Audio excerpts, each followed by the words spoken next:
What's been the most eye-opening experience on the show so far? Whether it's just like us on the show, having a guest on, or just a learning curve. I was about to say, because you've always wanted to do podcasts, so this is something I want to see. Like, what kind of was eye-opening the most out of something that you dreamed on doing? Dude, it's just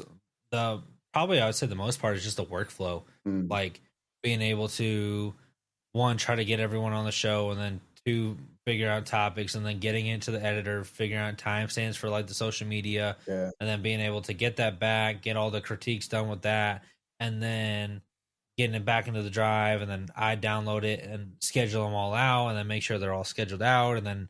it's just a nonstop cycle of like, all right, we want to also add this into the social media, but also talk about that and yeah, like trying to figure out how to make sure our social media pages are flowing with content. I think that's the biggest like eye opening thing to me because like with video games, like with the streaming, I just can sit down and play video games for 2 hours, go back and rewatch all of them, and I got content for yeah, like 2 weeks, and that's just from one game. yeah, Whereas like podcasts, you kind of gotta